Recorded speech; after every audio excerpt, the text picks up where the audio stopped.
আমর ইবনুল আস রাদিয়াল্লাহু তাআলা নবীজির একজন সাহাবী, তিনি বলেন, বাআসা ইলাইয়া নবী সাল্লাল্লাহু আলাইহি ওয়াসাল্লাম, নবীজি আমার কাছে একজনকে পাঠিয়েছেন। ফাআমারানি আন আখুযা আলাইয়া সিয়াবি ওয়া সিলাহি সুম্মা আতিহি, আমাকে নবী আদেশ করছেন আমি যেন যুদ্ধের পোশাক পরি, অস্ত্রে শস্ত্রে সজ্জিত হয়ে আমি যেন আল্লাহ নবীর কাছে যাই। সাহাবী আমর বলেন, আমি যুদ্ধের পোশাক পরলাম, অস্ত্রে শস্ত্রে সজ্জিত হয়ে আতাইতুহু ওয়া হুয়া ইয়াতাওয়াদ্দা, আল্লাহ নবীর কাছে গেলাম। যাওয়ার পর দেখলাম আল্লাহ নবী ওযু করে। আমর ইবনুল আস অস্ত্রে শস্ত্রে যুদ্ধের পোশাক পরে সজ্জিত হয়ে গেলেন। যাওয়ার পর দেখলেন নবী কি করে? ওযু করে। আমি নবীজির সামনে গিয়ে দাঁড়াইলাম। ফা সাআদা ইলাইয়াল বাসর, নবীজি আমার দিকে এইভাবে তাকাইলেন, গভীর দৃষ্টি দিলেন আমার দিকে। ওযু করা অবস্থায় মুখ উপরে উঠাই তাকালেন, গভীর দৃষ্টি দিলেন, ভালোভাবে দেখলেন। সুম্মা তাআ, এরপর মাথা নিচে করলেন। এরপর নবী বললেন, ইয়া আমর, ইন্নী উরিদু আন আবাসাকা আলা জাইশিন ফায়ুগনিমুকাল্লাহ, আমি তোমাকে এমন একটা দলের সেনাপতি হিসাবে পাঠাইতে চাই যেই দল জিহাদের ময়দানে যাওয়ার পর আমার আশা তোমাকে আল্লাহ অনেক গনিমতের মালের মালিক বানাবেন, সম্পদ দিবেন। কথাটা মুখ দিয়ে শুনলেন। আমর, আমি চাই তোমাকে এমন একটা দলের সেনাপতি করে পাঠাইতে যেই দলের সেনাপতি হিসাবে তুমি যাওয়ার পর ফায়ুগনিমুকাল্লাহ, আল্লাহ তোমাকে প্রচুর সম্পদের মালিক বানাবেন। তো হযরত আমর যখন এটা শুনলেন, তারপর নবী বললেন, ওয়া ইন্নী আরগাবু লাকা মিনাল মালি সালিহা, আমি চাই তোমার যেন কিছু ভালো সম্পদ অর্জন হয়। সুবহানাল্লাহ, আমার আশা তুমি কিছু ভালো সম্পদের মালিক হও। সাহাবী আমর এই কথা শোনার পর বললেন, ইয়া রাসূলুল্লাহ, মা আসলামতু রাগবাতান ফিল মাল, আমি সম্পদের লোভে মুসলমান হই নাই। সুবহানাল্লাহ, ইন্নামা আসলামতু রাগবাতান ফিল ইসলাম, আমি দুইটা কারণে মুসলমান হয়েছি। এক নাম্বার রগবাতান ফিল ইসলাম, ইসলামের আকর্ষণে মুসলমান হয়েছি। দুই নাম্বার ফাকুনু মা রাসূলিল্লাহি সাল্লাল্লাহু আলাইহি ওয়াসাল্লাম, আমি মুসলমান হওয়ার দ্বিতীয় কারণ, মুসলমান হলে আমি আল্লাহ নবীর সাথে থাকতে পারবো, এই আশায় আমি মুসলমান হলাম। হুজুর, আমি ইসলামের আকর্ষণে আর আমি আপনার সাথে থাকতে পারবো, এই আকর্ষণে আমি মুসলমান হয়েছি। নবীজি সাল্লাল্লাহু আলাইহি সাল্লাম বললেন, শোনো মিয়া, নি'মাল মালুস সালিহু লিল মারইস সালিহ, এই যে কি কয় দেখেন, নি'মাল মালুস সালিহু লিল মারইস সালিহ, ভালো মানুষের জন্য ভালো সম্পদ কতই না উত্তম। সুবহানাল্লাহ, ভালো মানুষের জন্য ভালো সম্পদ কতই না উত্তম। তুমি একজন ভালো মানুষ, তাই আমি নবী তোমার জন্য ভালো মাল কামনা করলাম। এই জন্য আল্লাহর কাছে ভালো সম্পদ চাবেন। তিরমিজি শরীফের 2361 নম্বর হাদিসের বর্ণনা, ক্বালা রাসূলুল্লাহ সাল্লাল্লাহু আলাইহি ওয়াসাল্লাম, নবীজি আল্লাহর কাছে দোয়া করতেন, আল্লাহুম্মা জাআল রিজকা আলি মুহাম্মাদিন কুতা, আল্লাহ আপনি মুহাম্মদ সাল্লাল্লাহু আলাইহি ওয়াসাল্লামের পরিবারের জন্য যতটুকু খাবার হলে দরকার ততটুকু পরিমিত হালাল খাদ্যের ব্যবস্থা করে দেন। নবীজি আল্লাহর কাছে দোয়া করতেন। আর আমাদের অবস্থা তো এমন, আমাদের সম্পদ যত হয় আরো দরকার, ঠিক না? কি বলেন, ঠিক না? হ্যাঁ, আসলে ঠিক বলেন, আসলে কি ঠিক? হ্যাঁ, এটা সত্যি কথা। বুখারী শরীফের 6438 নম্বর হাদিসের বর্ণনা, ক্বালা রাসূলুল্লাহ সাল্লাল্লাহু আলাইহি ওয়াসাল্লাম, নবীজি বলেন, লাউ আন্না ইবনা আদামা উতিয়া ওয়াদিয়ান মালআম মিন যাহাব, আদম সন্তানকে যদি একটা পুরা এলাকা পরিমাণ স্বর্ণ দেওয়া হয়, পুরা এলাকাটা স্বর্ণ, এই পুরা এলাকা ভর্তি স্বর্ণ যদি দেওয়া হয়, আদম সন্তানকে যদি একটা উপত্যকা দেওয়া হয়, যে উপত্যকার মধ্যে অন্য কিছু নাই, শুধু স্বর্ণ আর স্বর্ণ, এই পুরা একটা উপত্যকা স্বর্ণ যদি দেওয়া হয়, আদম সন্তান বলবে, আহাব্বা ইলাইহি সানিয়া, আমার দ্বিতীয়টা লাগবে। নবীজি বলেন, ওয়ালাউ উতিয়া সানিয়া, দ্বিতীয়টা যদি দেওয়া হয়, আদম সন্তান বলবে, আহাব্বা ইলাইহি সালিসা, আমার তৃতীয়টা লাগবে। নবীজি বলেন, লা ইয়াসুদ্দু জাওফা ইবনি আদামা ইল্লা তুরাব, আদম সন্তানের পেট স্বর্ণ ভরে না, রূপা ভরে না। আদম সন্তানের পেট মাটির নিচে যখন আমরা দাফন করি, নবী বলেন মাটি শুধুমাত্র আদম সন্তানের পেট ভরে। আদম সন্তানের পেট কে ভরে? মাটির নিচে দিয়ে আসি, ব্যাস শেষ, এই পেট ভরে যায়।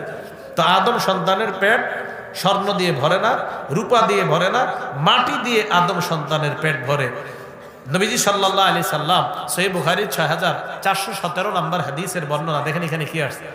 আন আব্দুল্লাহ ইবনে মাসউদ রাদিয়াল্লাহু তাআলা আনহু قال خط رسول الله সাল্লাল্লাহু আলাইহি ওয়াসাল্লাম খত্তান মুরাব্বাআ। আব্দুল্লাহ ইবনে মাসউদ বলেন, আল্লাহর নবী একটা চতুর্ভুজ আঁকলেন। কি ভুজ? চতুর্ভুজ। খত্ত খত্তন ফিল ওয়াসাতি খারিজা মিনহু, মাঝখানে একটা লম্বা দাগ দিলেন, এই দাগটা চতুর্ভুজের বাহিরে নিয়ে গেলেন। আবার বলছি, নবীজি একটা চতুর্ভুজ আঁকলেন, মাঝখানে একটা দাগ দিলেন, দাগটা চতুর্ভুজের বাহিরে নিয়ে গেলেন।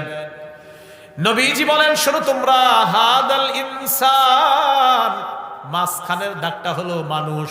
বলেন, মাঝের দাগটা কি? মানুষ। দাগের আশেপাশে যে চতুর্ভুজটা দেখো, হাজা আজালুহু, এটা হলো মানুষের হায়াত, এটা মানুষের হায়াত। নবীজি বলেন, শোনো তোমরা, দাগের বাহিরে যেটা গেছে আমালুহু, এটা হলো মানুষের আশা। মানুষ মারা যায়, তার জীবন চলে যায়, আশাটা থেকে যায়, কারণ তার আশা জীবনের বাহিরে। দেখেন নবীজি বলেন, আশা জীবন এতটুকু, আশা এতটুকু। মানুষের জীবন শেষ হয়ে যায়, আশাগুলা থেকে যায়। আচ্ছা দেখেন তো, একটু হলো জীবন, দাগের বাহিরে হলো আরেকটু অংশ, তাহলে দাগের বাহিরেরটা কি ভিতরে না বাহিরে? নবী কয়, মানুষ মারা যায়, আশা থেকে যায়। মানুষের আশা কখনো পূর্ণ হয় না, মানুষ মারা গেলে মাটি তার আশা পূর্ণ করতে পারে। বুখারী শরীফের 6420 নম্বর হাদিসের বর্ণনা। ক্বালা রাসূলুল্লাহ সাল্লাল্লাহু আলাইহি ওয়াসাল্লাম, নবীজি বলেন, লা ইয়াজালু কলবুল কাবীরি শাবান ফিসনাতাইন, বুড়া মানুষের অন্তর দুই ক্ষেত্রে যুবক হয়। বুড়া মানুষের অন্তর কয় ক্ষেত্রে যুবক হয়? বলেন, বুড়া মানুষের অন্তর যুবক হয় কয় ক্ষেত্রে? এক নাম্বার, ফি হুব্বিল মাল, সম্পদের মহব্বতে বুড়া মানুষের অন্তরটা যুবক হয়। দুই নাম্বার, অতুলিল আমাল, লম্বা আশা। তাহলে মানুষ বুড়া হয়, তার আশা দুই ক্ষেত্রে যুবক হয়। এক, আরো সম্পদ চাই, আরো সম্পদ চাই।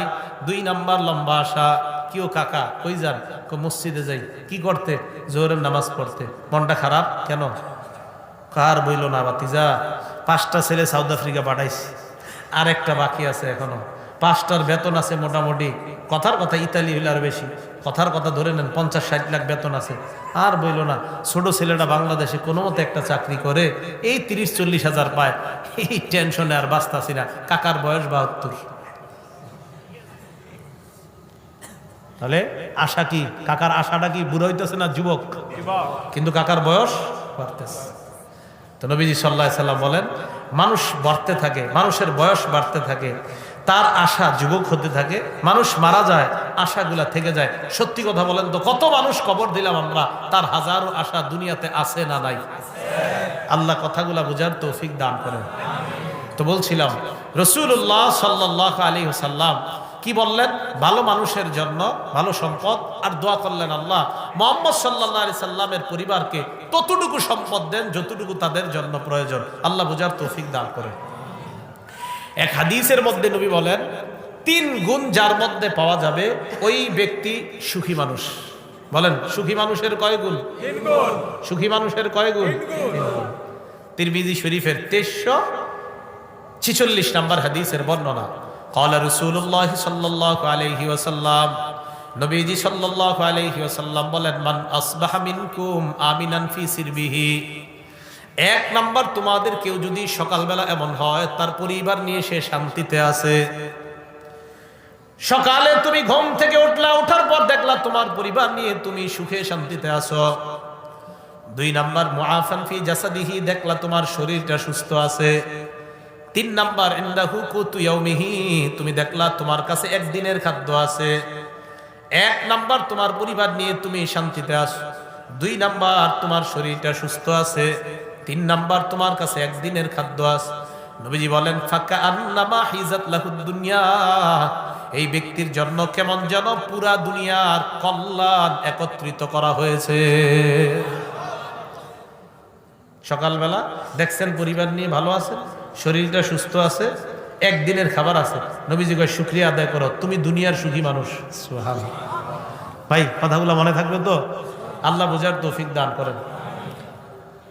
আল্লাহ পাক রব্বুল আলামিন সূরা বাকারার 168 নম্বর আয়াতে বলেন, ইয়া আইয়ুহান নাসু কুলু মিম্মা ফিল আরদি হালালান তাইয়্যিবা, হে মানুষ তোমরা দুনিয়ার মধ্যে যা হালাল যা পবিত্র তা তোমরা খাও।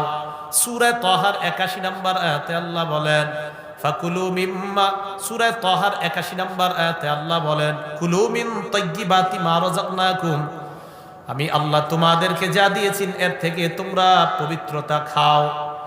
সূরা নাহালের 114 নম্বর আয়াতে আল্লাহ বলেন ফাকুলু মিম্মা রাযাকাকুমুল্লাহু হালালান তাইয়্যিবা, আমি আল্লাহ তোমাদেরকে যা দিলাম এই হালাল পবিত্র তোমরা খাও।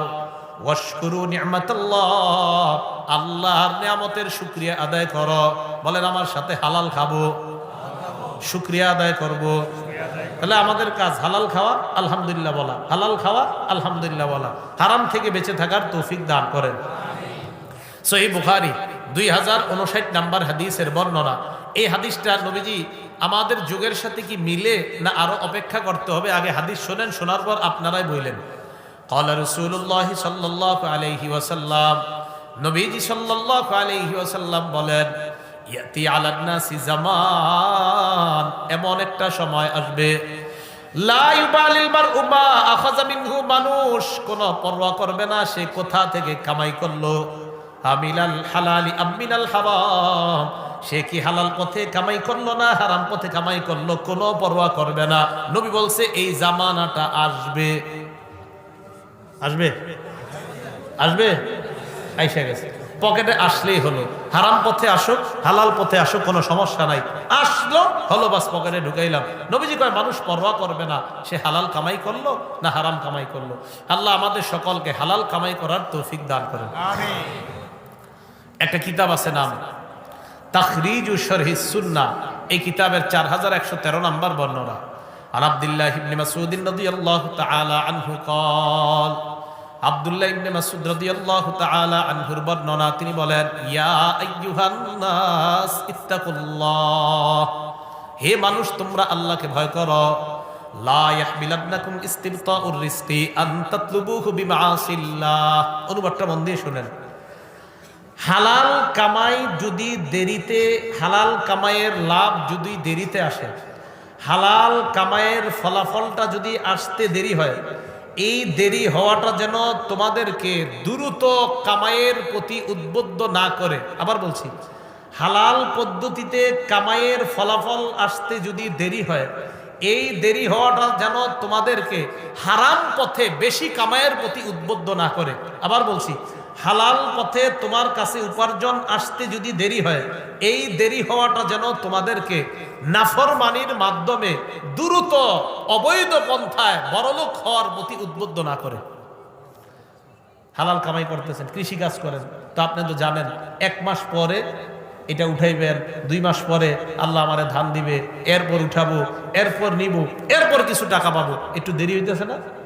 আপনার দোস্ত আপনার নিয়ে যাবে কই, ওই যে আপনাদের এই খিদিরপুর বাজার আসেনি, পাঁচদোনা বাজারে নিয়ে গেল, নিয়ে যায় বলবে এই অফিসে ঢুক। তো ঢুকাইছে একটা অফিসে, ঢুকানোর পর কয় তুই এই যে প্রত্যেক বছর কৃষি কাজ করস, কি লাভ করস না করস? তো উনি বলে আলহামদুলিল্লাহ ভাই, এরে বন্ধু আমি ভালো আছি। আজকে অফিসে নিয়ে গেছে, নিয়ে যাওয়ার পর আপনি দেখলেন অফিসের পিছনে লেখা আল্লাহ ব্যবসা হালাল করেছেন, সুদ হারাম করেছেন। মাশাআল্লাহ, খুব সুন্দর কথা লেখা। সেখানে বসার পর আপনারা বুঝাবে, দ্রুত ধনী হওয়ার উপায় কতগুলা দেখাবে বসে বসে। তা আপনিও দেখলেন ঠিকই তো, এত দ্রুত ধনী হওয়া যায়। আলেমদের কাছে এসে বলছেন, আলেমরা কবে এটা তো হালাল পন্থা, এটা তো হারাম, এটা তো হালাল পন্থা না, এটা হারাম পন্থা। তাহলে আপনার বন্ধু আপনাকে হারাম ভাবে খুব দ্রুত ধনী হওয়ার উপায় শিখাইলো, অথচ ঘরের মধ্যে গিয়ে দেখলেন লেখা আহাল্লাল্লাহুল বাইআ ওয়া হারামার রিবা, আল্লাহ ব্যবসা হালাল করেছেন, সুদকে হারাম করেছেন। ভালো করে মনে রাখবেন, লেবেল লাগাইলো ব্যবসা হালাল আর সুদ হারাম, আর কর্মকাণ্ড সব সুদি কারবার করা। এটা মনে রাখবেন, কিয়ামত পর্যন্ত আপনি কোরআনের আয়াতের লেবেল লাগায়া সুদ যদি আপনি লেনদেন করেন, সুদ কিয়ামত পর্যন্ত হারাম, লেবেল লাগাইলেও হারাম, না লাগাইলেও হারাম। হারাম হারাম, এটা হালাল হবে না। আপনার দোস্ত আপনারা নিয়ে দ্রুত ধনী হওয়ার উপায় বুঝাইছে, হারাম পন্থায় এইভাবে ধনী হওয়া যায়। আল্লাহ আমাদেরকে হারাম পন্থায় চারানা পয়সা থেকে হেফাজত করেন। ভাই মনে থাকবে কথাগুলা।